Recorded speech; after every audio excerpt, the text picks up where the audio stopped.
can't believe that I don't have a fucking Wikipedia page anymore. I'm referenced 146 times.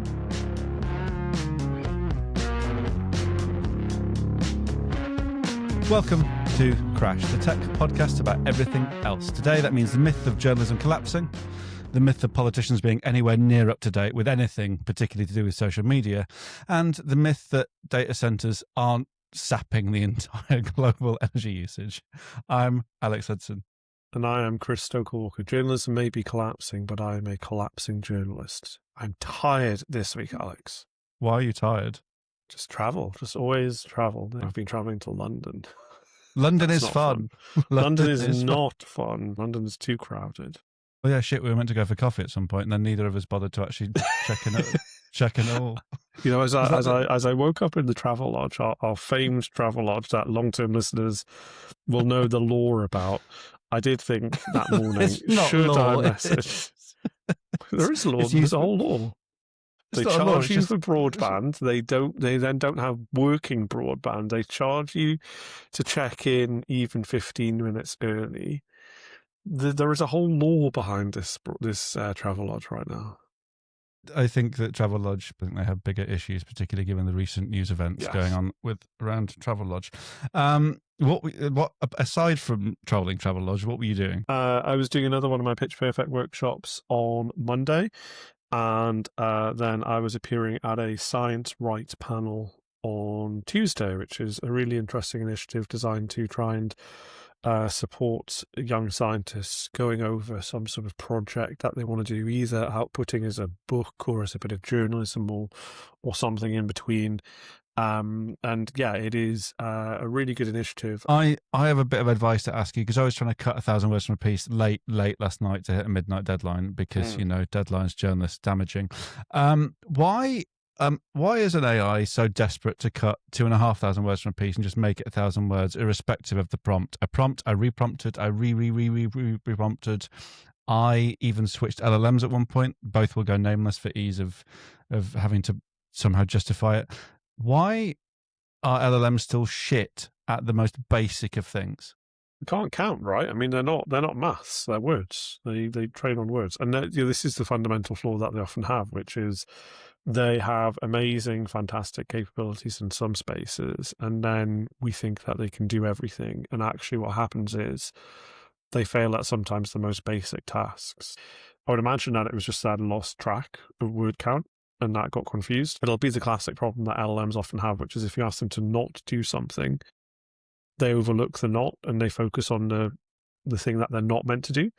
It'll be that they probably just focused on 1,000 words, or it's kind of overfitting in the sense of it thought, well, actually, I can do a pretty good job of just cutting this down even more. It was a shitty job. Have you considered, Alex, that actually maybe it did just need a very good edit? A rigorous cut down to 1,000 words. Have you thought that perhaps there was just a load of waffle in there? If you could explain the future of quantum encryption in 1,000 words, then fair play to you. Well done.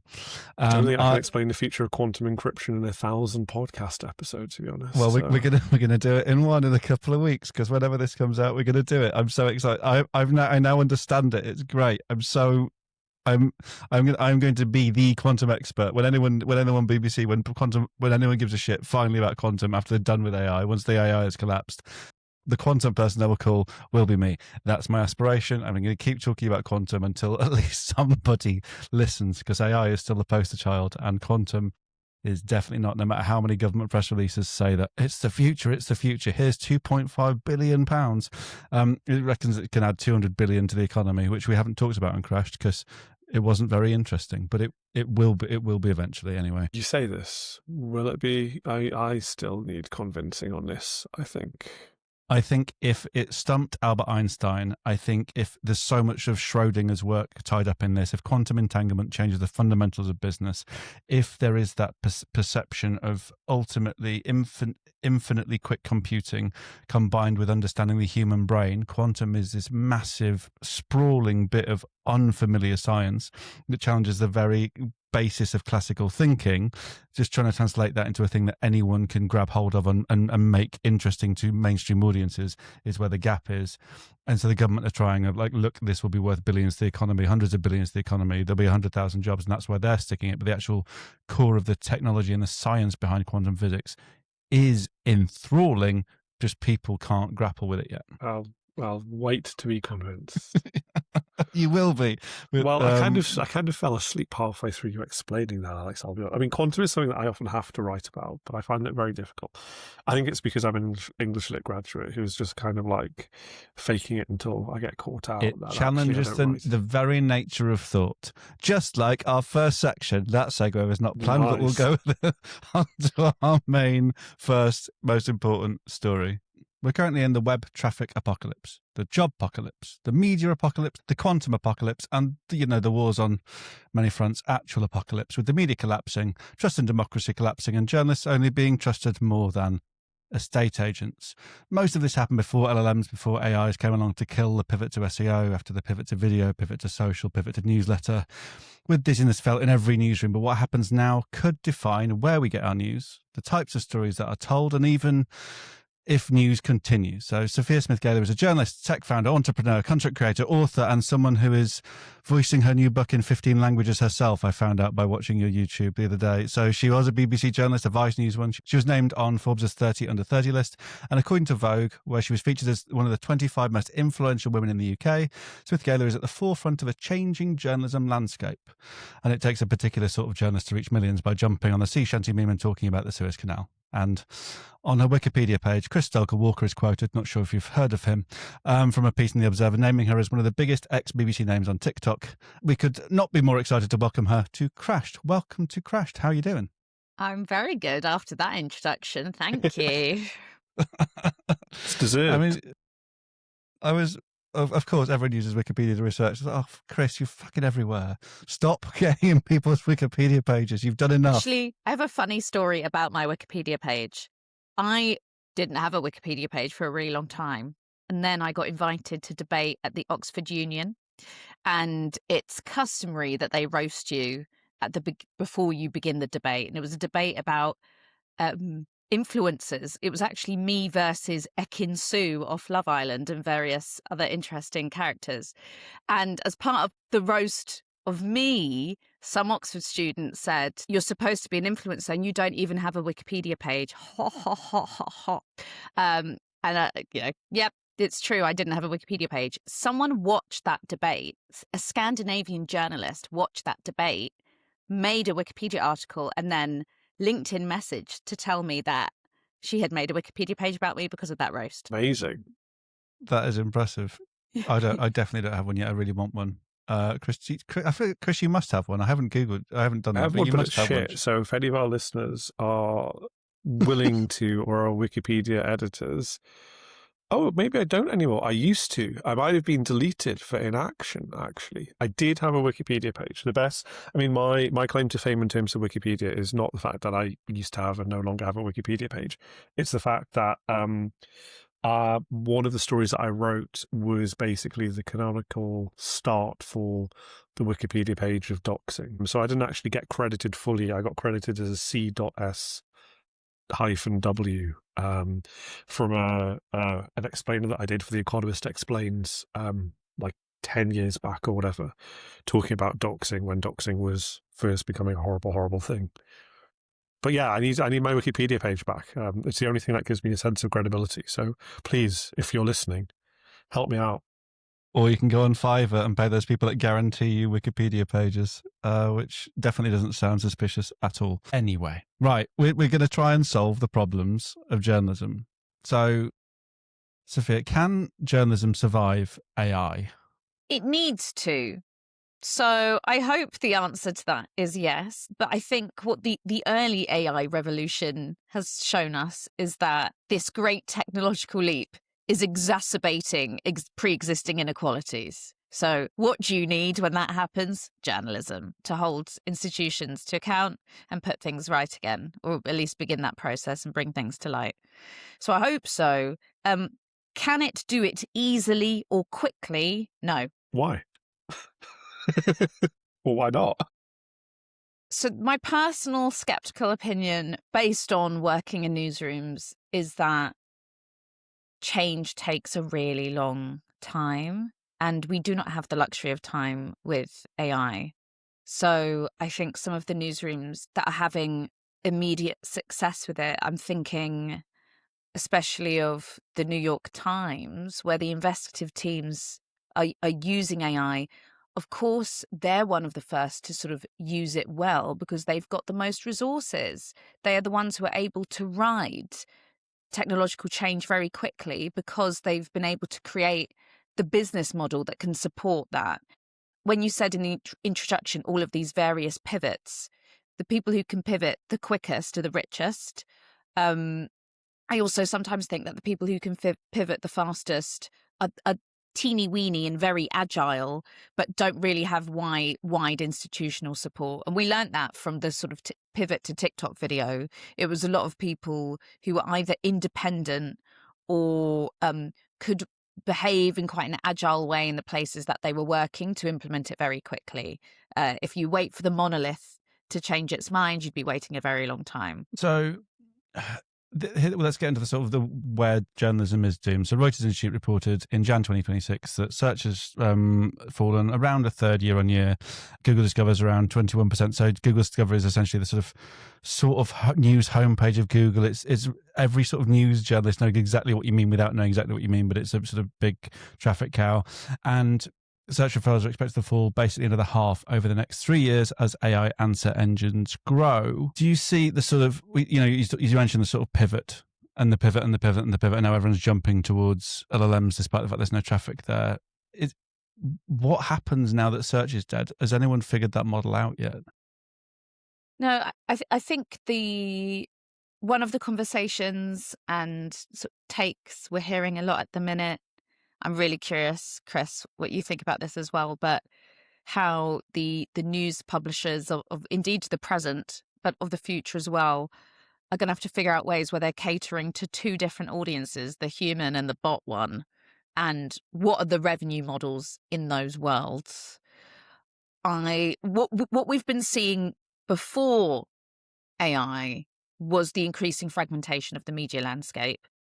I think the sort of final end boss of the fragmentation is simply that lots and lots of outlets are going to disappear. We're probably going to have far fewer outlets, or you're going to have a mixture of these like mega big outlets and then a few more almost artisanal news products that might run a far tighter ship, bootstrapping, but can never hope to focus on the 24-hour rolling news cycle that now only a very limited few will be able to cover. I am particularly concerned how, say, local news survives in that climate, because that's been one of the most that was vulnerable to sort of the great SEO pivot, wasn't it?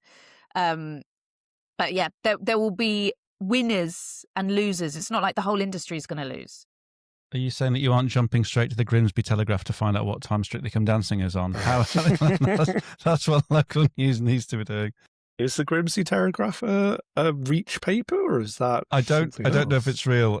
Hopefully, it's not a real one, because I don't want to accuse just one specific local paper of going down this aggressive SEO route. That's really interesting in terms of the outcome of that fragmentation, Sophia. And it's something actually I was talking about yesterday down in London on a Science Right panel with Madhu Murgia, who's the FT's AI correspondent. Because we got a question from someone, kind of like a scientist who's interested in working in journalism, talking about how do you see this idea of AI playing out in the way that you talked about, in terms of, do we see kind of like journalism for bots and journalism for humans? And to me, it feels like there's going to be that split where, we've seen historically, and we know that AI has been tested for like more than a decade now in terms of journalism, doing sports reports for the Associated Press in the mid-2010s. You've got the EBU, the European Broadcasting Union, looking at kind of ingest tests and things like that. Like, the role of a journalist now feels like it's much more of an analyst in my mind. Like, we're being asked to make these links and these connections much more explicitly than perhaps we previously have been. And so rather than just telling the news and what's happening, we're now being asked to kind of contextualize it and explain both where we've come from and where we're going, which I know has kind of been the job of a journalist historically, but it feels like it's more than just here's what happened. It's here's what happened and why? Why has it happened? What does this mean for me?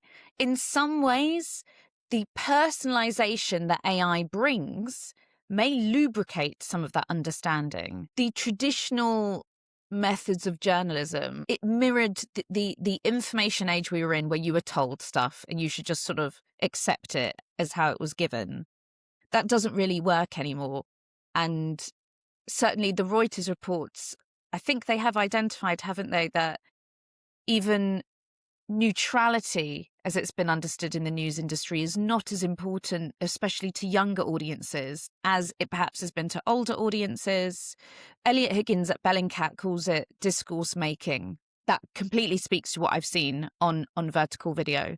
So the journalist voices who've performed well, I mean, many, but not all of them, take a political slant.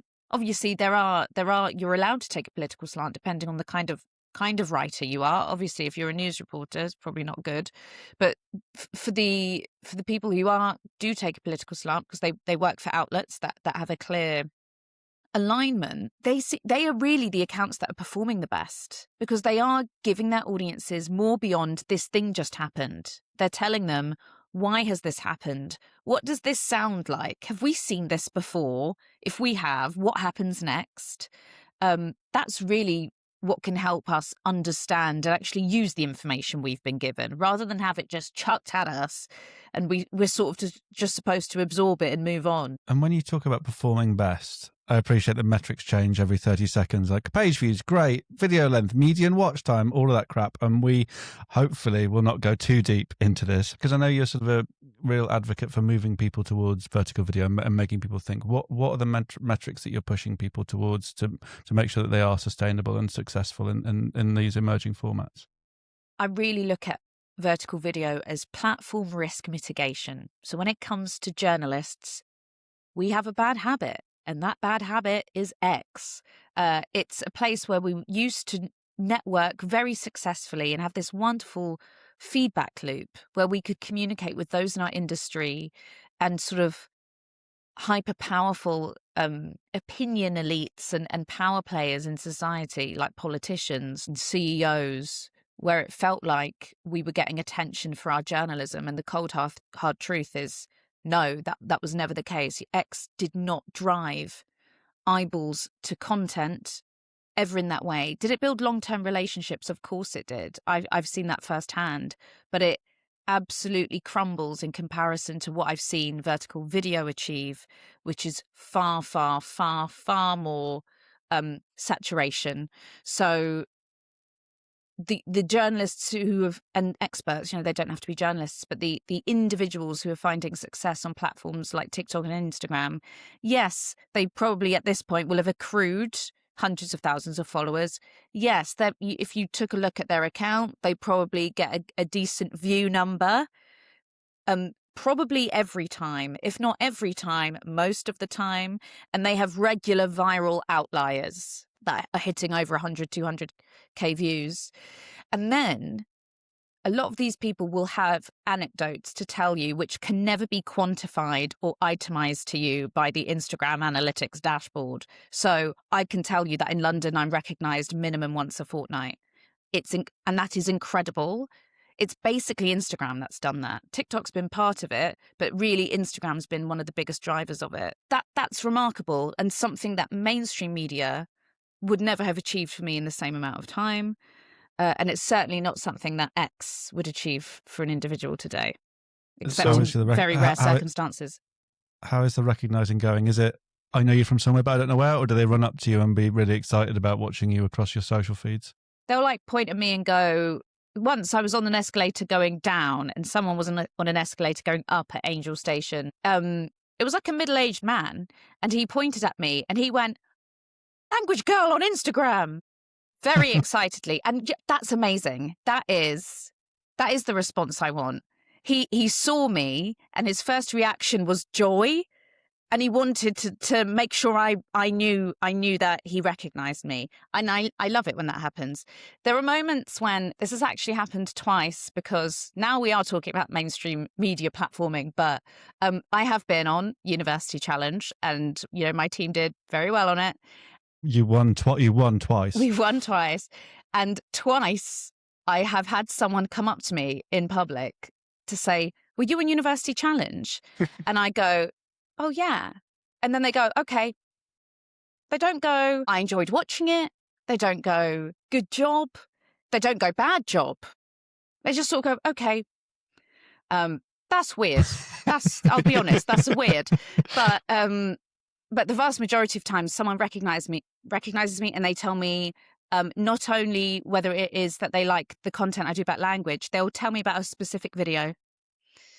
So I have certain videos that seem to have really resonated, and I get that feedback live. If you're seeing that and that is working in the real world, why then are people in our world of journalism so beholden still to X and so unwilling to step onto TikTok and Instagram? I still believe there is a lot of recalcitrance around allowing individuals to shine. This is fascinating because in the world of broadcasting and television, that's always been reliant on creating these personalities who are able to get people to watch. So we actually have quite an old school framework of how inviting viewers into sort of the world building and personality of an individual. We know that actually from television and even maybe cinema. And how have big shows managed to keep hold of talent year on year? They've managed to keep hold of talent because they pay them more. There is an exchange that's seen as equal.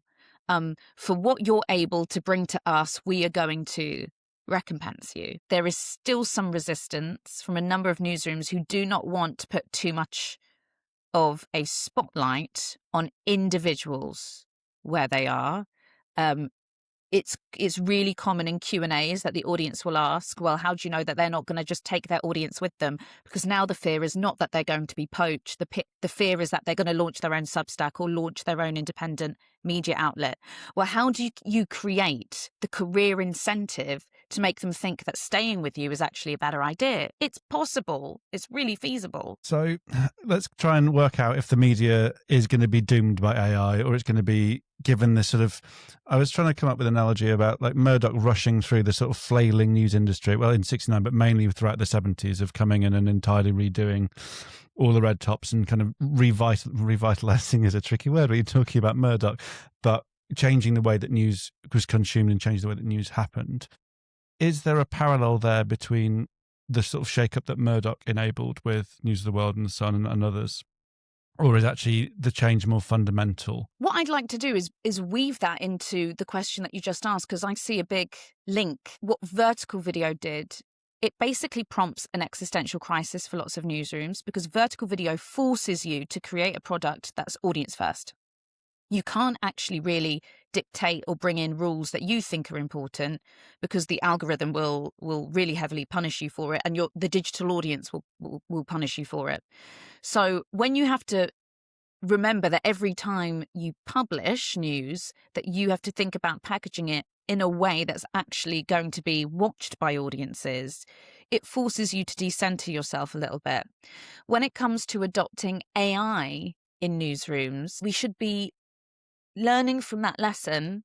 We should always have done audience first journalism and at least find a happy medium. And I think with AI adoption, the Journalism Bible, the Reuters report, when it looks at how audiences are feeling about AI adoption by newsrooms, they're not anti. We know that they are more pro and anti things than others. We know that they want the human kept in the loop. Audiences have told us that. So we shouldn't be doing any AI initiatives that don't do that. We also know, I think one of the wildest stats that came out for me in one of the most recent reports was about how young audiences especially are using it to help explain news that's given to them, which actually goes back to quite a fundamental problem in the news, that it needs simplifying.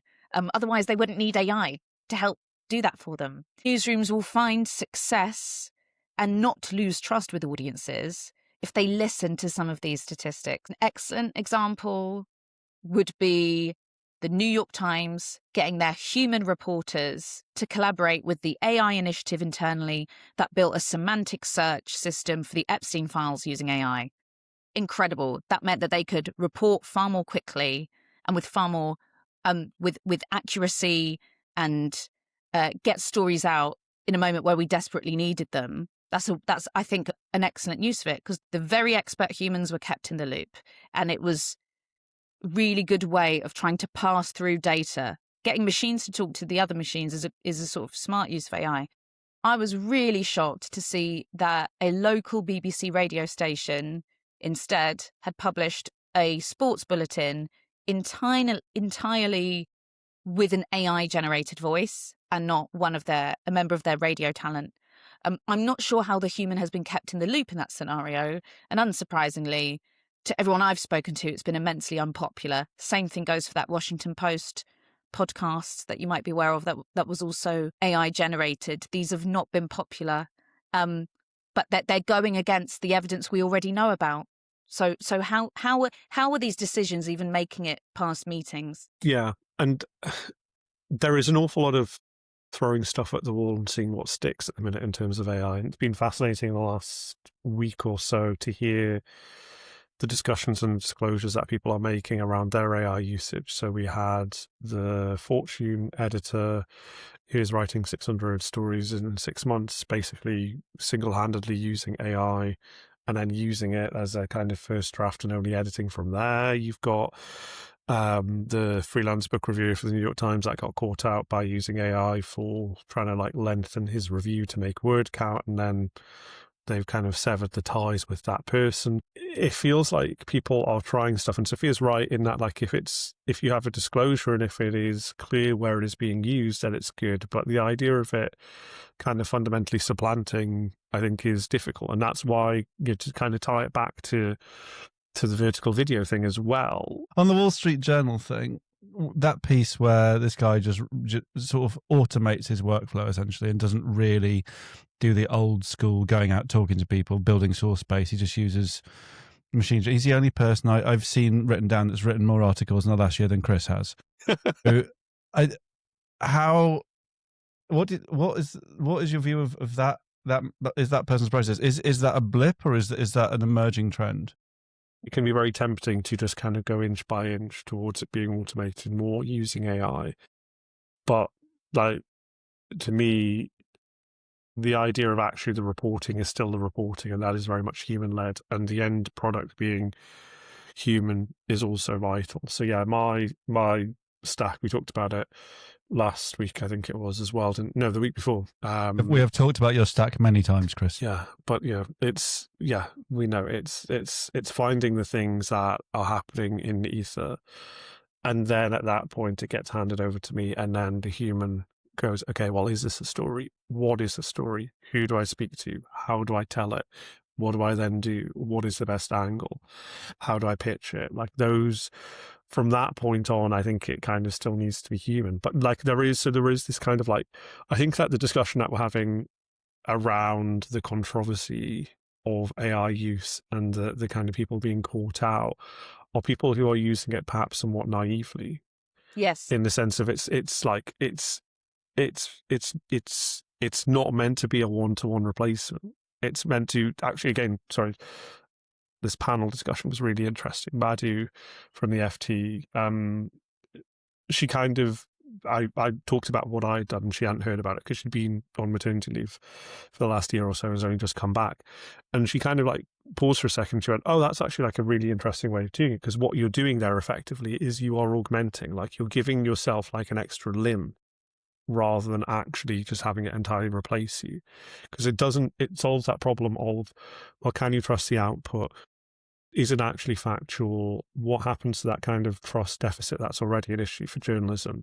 If you go, well, look, this isn't actually, anything near the finished product, AI doesn't touch. It's the bit up to the point of actually just pulling out the needle from the haystack that I think is the use.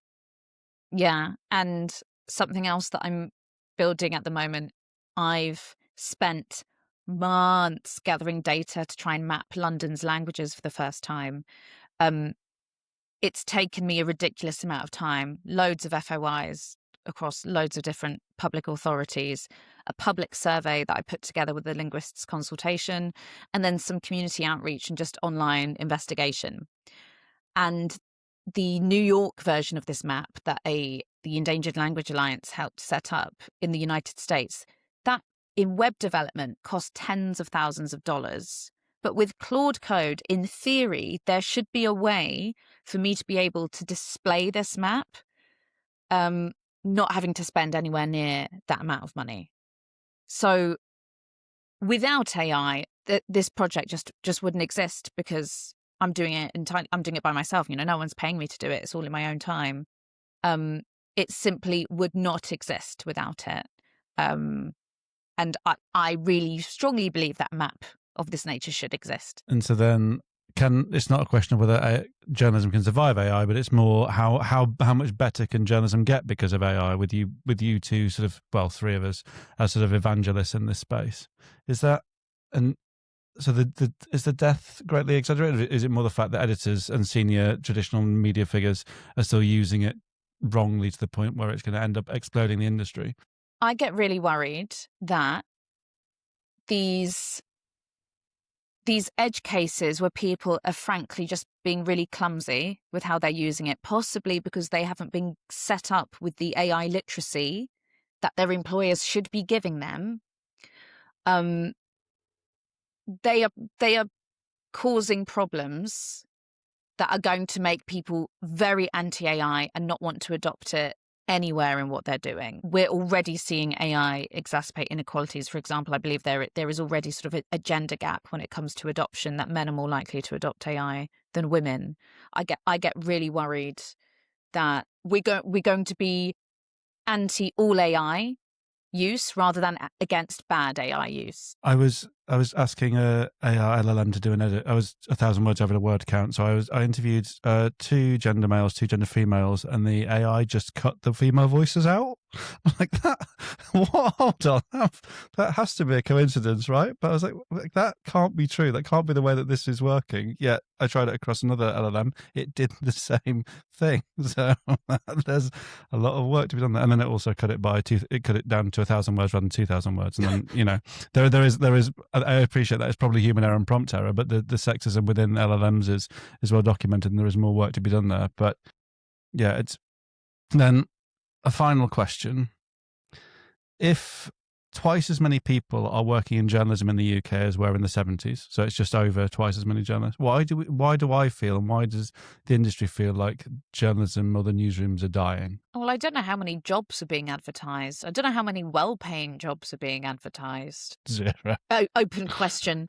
I think that look at the freelance journalism rates. Whenever I meet a journalist who's in their sort of 60s and 70s, and they tell me about this beautiful time in which they were paid what I'd be paid today for the same piece, but this was like 20 years ago when it was way more money and every life was cheaper.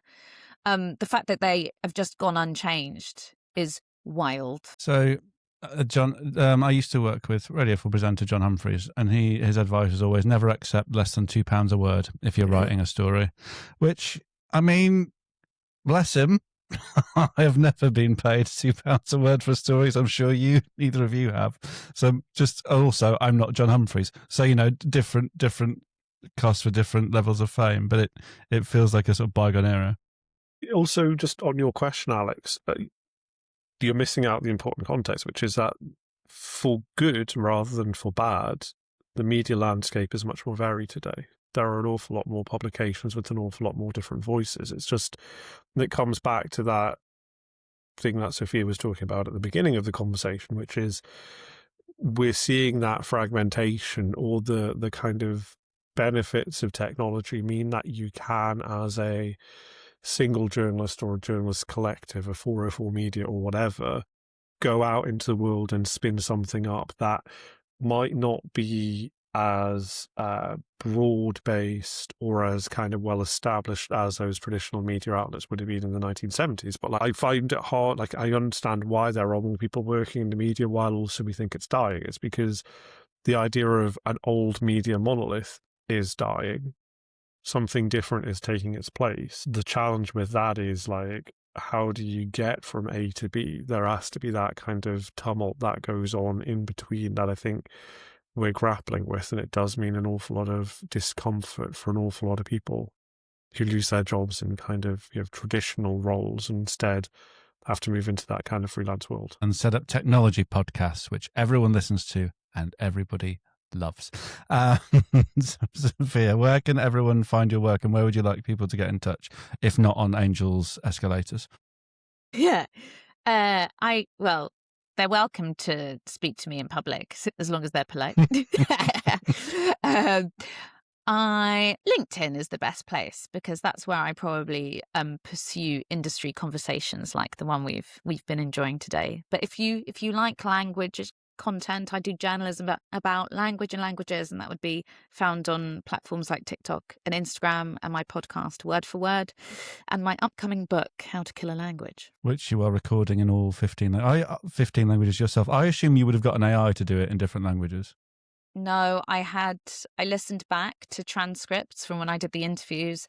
I WhatsApped speakers and got followers to record words for me. Some of the languages are resourced enough that there is sort of a healthy amount of pronunciation advice online for them. So between all of those, no, I cannot promise that I pronounced any of them accurately, but I can promise you that I tried. It's the best you can hope for. Sophia, thank you so much for joining us. Thank you. And we'll be back in 1 minute.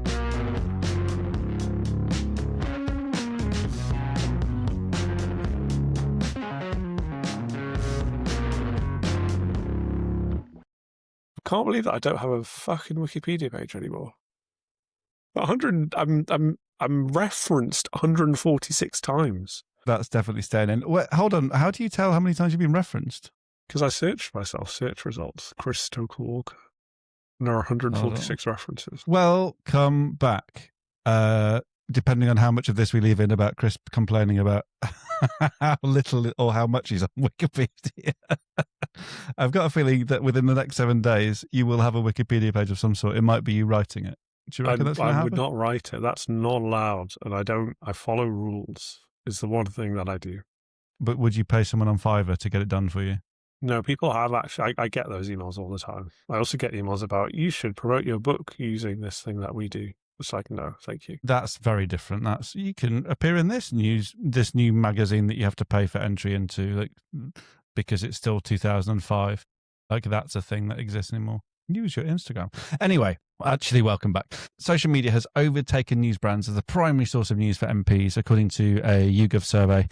It's been reported by Press Gazette and others. So 83% of a representative sample of 105 MPs cited social media as their primary source, up from 61% at the start of 2025, which feels like, in old news parlance, that feels like dog bites man stories. There are two sorts of story. One is either dog bites man, which is you expect that to happen, or man bites dog. That is a surprise. That is a news story. This feels like the most boring dog biting the most boring man.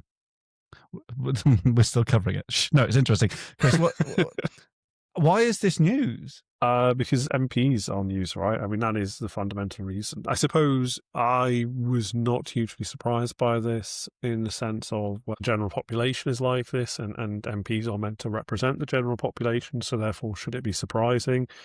I suppose the reason why people were shocked by this was a combination of misguided, misplaced belief that MPs are some sort of superhuman individuals that are actually much more intelligent and much more talented than we are.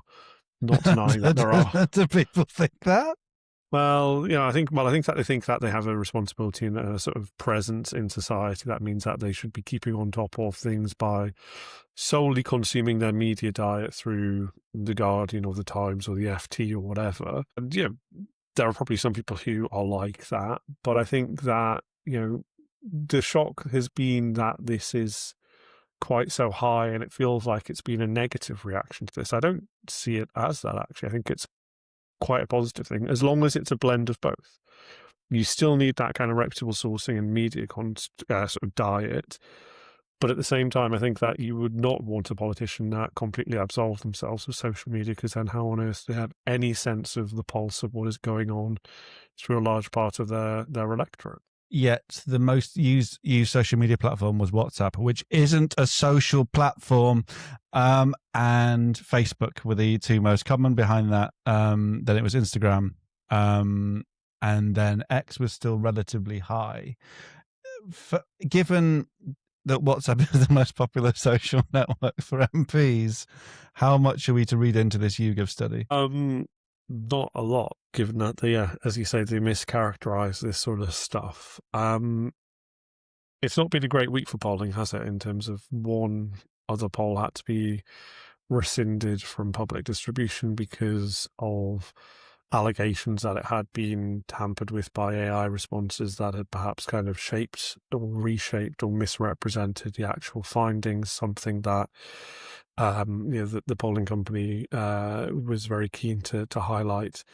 Explain that story from the start. So if our listeners haven't seen it. Yeah, it was a YouGov religious poll, I think, retracted. Let me find out. Let me do my own Googling. It was a YouGov survey. Earlier this week, they said that they had to withdraw a survey that they had put out and published into the world because it had been tampered with in some way by AI-based responses. YouGov's CEO said they took full responsibility for it. They apologized for what had happened. And they're going to rerun the survey to get more robust data. But effectively, there's this kind of big issue where not only are they kind of struggling to define what social media is, but actually there's this world in which this stuff can be tampered with. And in this case, it was showing that there had been a massive resurgence in popularity of Christianity and church attendance, where actually that wasn't necessarily borne out in the real attendance data rather than just the survey. So I think surveying is going through this. It ebbs and flows. Like, there are all the exit polls that got stuff wrong, or all the polling around elections that has got it wrong. With this poll, so the YouGov poll, it surveyed 105 MPs, which, if you want to do a survey of MPs, a representative sample of MPs, there aren't that many of them. Go and talk to the MPs, and the error margin is plus or minus 9%, which the sort of gold standard for error margin is between 3% and 5%. Of course, it varies depending on the sorts of stuff you're talking about, how factual it is, based on how sort of opinion based it is, and there's a lot going on there. But it's just what MPs read. So go and talk to them. I've been part of some original commissioning around what MPs are reading, and I can't talk about it here for all manner of reasons, but it feels like MPs are so hard to get good data on. Like, the fact that they're still using Facebook feels surprising, and that's where they're finding their news from, when no one really posts news on Facebook anymore. 70% of MPs subscribe to at least one political newsletter. What are the other 30% doing? How is this a thing? Like, if only like 48% of MPs are reading Politico's playbook, what are the other 52% doing? It is the absolute Bible of what is happening in Westminster that day. So unless someone is reading it for you on your behalf and telling you what, and then that's kind of like just summary for you, what are you doing? This data needs looking into, because there is so much unknown about where politicians are getting their information from. I don't think this survey helps. To be clear, YouGov is a reputable polling company. They abide by the British Polling Council, I believe it's called. So they have all these kind of rules and things around that. They will publish. One of the things that I would be interested to learn about, for instance, is whether or not the MPs that have answered these questions are very much taking it literally. So your question about like Politico Playbook, I think, and newsletters more broadly is a really valid one. I wonder whether some of the MPs have answered it in the idea of, well, I get some sort of like newsletter digest given to me by a staffer, who has read Politico Playbook, but I personally do not, versus I am the sole person reading this. But again, I'm more concerned, frankly, that they're listening to the rest as politics more than anything else. What's wrong with the rest is politics? Well, Rory Stewart's a bit weird, isn't he? Let's be honest. I'm not sure weird is a valid criticism. So I think if, like, most people get their news from social media, that is not a surprise. Most people, what people consider news is a very broad brush, and it's whatever is new to them, and that's changed over the course of recent years about sort of the news, and what news is has become blurrier and blurrier. But wow, it is important what facts, what decisions, what opinions, whose voices people are seeing in these feeds is really vital. And so if they're still checking WhatsApp and Facebook as their first port of call, WhatsApp news will be given to them in a private group network, in a chat with people they trust. That's not a social network. That's a sort of Web3 quasi-private sort of thing, and that becomes more complicated. How much does the public have a right to know what information is being read by politicians to inform how their decisions are being made, and how can that be measured? How can the politician be held to account, and how can facts make their way through Parliament, through Westminster, rather than the sort of echo chamber that it sometimes could be? Chris, can you solve the echo chamber of Westminster in 30 seconds or less? Well, it's something that we discussed a little bit with Sophia Smith Galer, the idea of the kind of fragmentation of media, and the idea that actually you get more voices in there. The challenge, of course, is actually whether MPs end up consuming that content. To me, that poll is really interesting in the sense of you can already get at much of this data. If you look at, for instance, the IPSA expenses that every MP has to file, you can get a broad sense of what someone's media consumption diet is based on, for instance, do they subscribe to the Times or the Telegraph? Like, they will expense that stuff. You can generally see what they do. David Davies loves his YouTube Premium, for instance. He is the only MP for whom we are paying so that he does not have to watch adverts on YouTube, which is the story that I continue to want to try and land somewhere, and nobody is interested in it. So, we can get quite granular data on this, but I think it does matter, as you say, what people are looking at, what they're consuming, what they're listening to, because ultimately it reflects back how they think about the world. That is criminal. Surely someone has that is the story that's worth telling. It's not just like in the last year or so. Like, David Davies has expensed YouTube Premium for years. Like, years and years. He's also the MP that, by my analysis, has like the most different AI subscriptions. Like, he has various subscriptions to AI services, which I think is great, to be clear. Like, that bit I think is great. I think that he is wanting to get to grips with the technology, wanting to use it. I just really resent the fact that taxpayers' money is spent on him not having to watch adverts on YouTube, when he could just as easily download AdBlock or something like that. I think I've got David's phone number somewhere in my contacts book, so we'll get him on and ask him why. Yeah. But yeah, no, I think there is so much unknown around this, and despite the pretense of transparency, and I think there is so much work to be done around what people are reading and why. Moving on to a much more fun story is your piece about just how messy data centers make the environment. And I think you reported that in some circumstances, the temperature surrounding the data centers can go up by over 9 degrees. Yeah, fun is the wrong word for this, Alex. But okay, fine. Can... It's a compelling headline and a terrifying end of days, climate change, global warming, end of times, everything is fucked. But as far as the top line goes, it's more fun than saying MPs use Facebook sometimes. Yes, that's true. So the top line of the story that I wrote for New Scientist was data centers built to power AIs produce so much heat that they can raise the surface temperature of the land around them by several degrees. And that affects some 340 million people worldwide. And there is a positive correlation between when a data center is up and running after being built and an increase in surface temperature. On average, it increases around about 2 degrees Celsius in the months after a data center comes online. The most extreme case is that 9.1 degrees Celsius that you highlighted, but actually it can have an impact up to 10 kilometers away. What is important to clarify about that, of course, is that actually it is still nuanced. And in the story, and this has really annoyed me today, because some annoying commenter on Twitter where I shared this did a well actually response without having read the story, because in the story, Heaven forbid the X audience come back with something that isn't fully factually accurate. yeah, this guy was like, well, actually, the story is misleading because it's more of a consequence of the fact that buildings get hot than it is of data centers, which is correct in many ways and is literally what I put in the story. If they had chosen or cared to actually read that far, but apparently not. But the fundamental thing I think that is important is, in the absence of the companies that are building this sort of stuff and using these data centers actually being open books about it and the consequences on the environment, we have to deal with these small nuggets of information that people are independently looking and putting together, because we need to know. And we can't just take people's word for it that there is no problem here.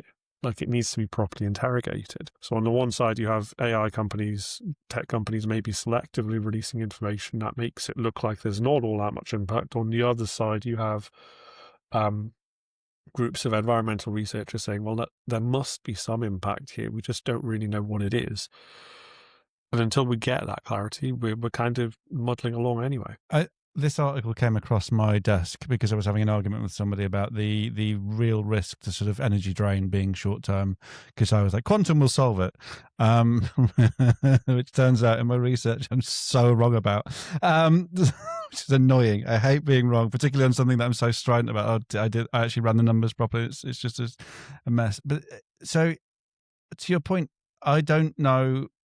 Something has to give, right? It's this 2-degree increase, which we seem to just have given up on. All of the sort of the Kyoto summit and all of these climate change things that AI is, at least to an extent, is supercharging.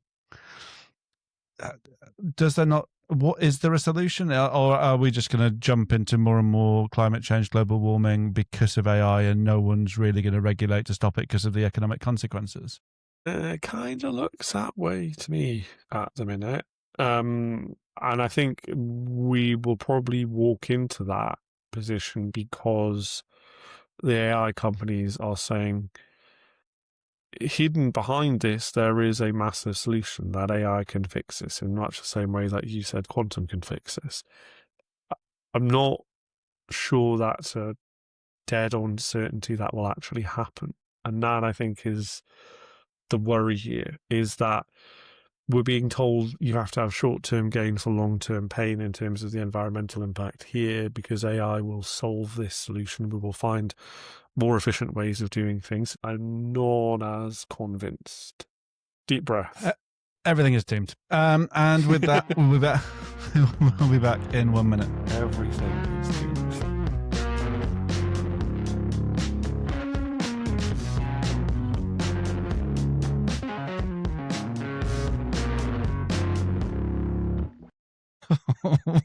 Welcome back to the final part of Crashed, where we can't talk about what we were talking about at the break because it's probably quite mean and not that accurate, and probably a little bit libelous. Very accurate, let's be clear. It's very accurate. Allegedly. To the section of the show, which is questions to which there are no answer, which we were going to talk about a thing that we've just shown to be factually false, which is still published on the internet websites. So who wants to go first? I'm not going to lie, I haven't got one yet. Right, I'll go first. Okay, well, you can go first then, Alex. No, I will go first. That's fine. I've picked a story that is specifically tailored to your interests. You'll be happy to know. You're a man who likes cricket. Correct. You're a man who likes being critical. Correct. Are you actually Nassim Shah? How did you know? Shit, knew it. So no, I'll explain a little bit more in a second. But my question is, how much should you be liable for criticizing politicians on social media? There It you go. depends. Question to which there is no answer. Perfect. I think it depends which country you're in, I suppose. I think it is. So Nazim Shah, so he's a Pakistani fast bowler.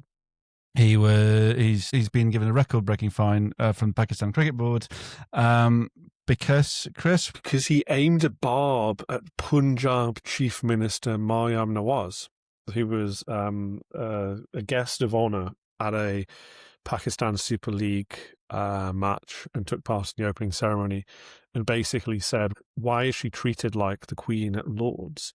And apparently that can get you a $71,500 fine for being critical, for being mean on social media. Heaven forbid, Alex, if every time someone was mean on social media, they were fined £71,500 or dollars. I think it plays into this idea that sport is entirely devoid of politics, despite Donald Trump receiving the FIFA Peace Prize. And the FIFA World Cup being hosted in some of the richest countries in the world, which may not have the longest nor most prestigious footballing heritage. And the where you can and you cannot wear pride armbands or other things that signify your support or otherwise view on Israel, on the Gaza Strip, on Palestinians and Palestine as a country. And it is cricket is in this particular bit where, particularly between Pakistan and India, it's an international incident. Cricket is its own version of religion in both of those countries. So saying things that do jump into politics in an already fraught situation, particularly given the recent issues around, there was a recently Cricket World Cup, where fixtures had to be moved because of just the fraught nature of how cricket has become this proxy for reality. In answer to your question, if you're a sports person and you're a highly paid sports person, your role is to stay quiet. I don't think that's necessarily a good thing, but your job is to be a role model, except when it comes to having any political views at all.